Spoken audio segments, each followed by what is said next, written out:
that was far more about the agency than it was about contractors. It was far more about what the agency did with regard to management and far less about what contractors had to offer in terms of accomplishing our mission.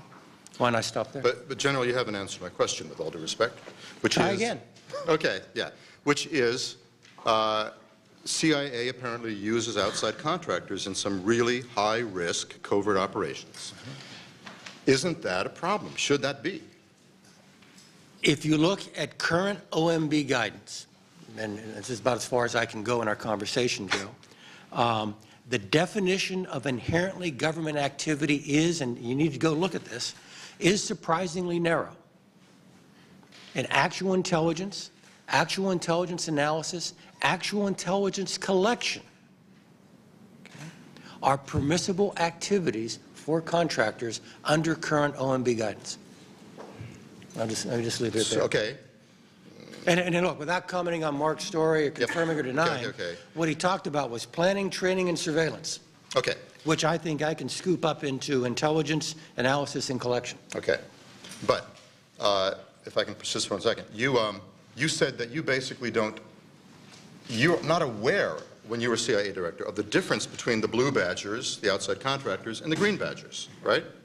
No, what I said was on a particular activity with, with the people, the team we put together, generally speaking, I need to be careful here so I don't overgeneralize. For a lot of the agency's activities, what we put together is a blended team of government employees and contractors. Very frequently the contractors are what we call ICs, independent contractors. So please don't take anything I've said to suggest what the agency routinely does when we've got a really hard problem is go to the yellow pages and look under solutions or us and make a phone call and say, could you guys take care of this for us? Okay. What we're talking about are very discrete skill sets, usually housed inside an individual. An individual we want to make part of the team, and therefore we hire that individual. But there's still a big legal problem, apparently. I mean, Eric Holder is reportedly considering appointing a special prosecutor to investigate CIA criminal activity involving waterboarding and that sort of thing, and including private contractors. Now, my understanding, and I want to ask you about this too, and then I want to ask Secretary Chertoff about the legal issue here, is these guys are not indemnified by government, these outside contractors who are involved, right? Isn't that a huge problem? Well, let me divide your question and give you an answer in 2 parts, okay?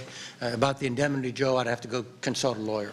What people generally accuse us of doing, however, and I actually saw it reflected in the Times story yesterday, is that we go to contractors when we do not want to take responsibility for some activities.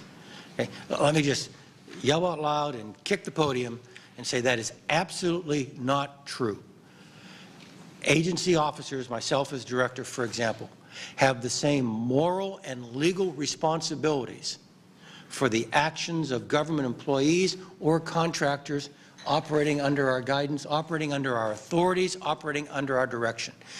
We do not use contractors to carve out something we want to deflect responsibility for. That is simply wrong, and you should not believe that. You can criticize us for not having some inherent skills you may think we should have inside the agency. And we may be vulnerable to criticism because we have to go outside for something you might legitimately judge we should have inside. I got all that. But we do not go outside in order to deflect responsibility from ourselves, period.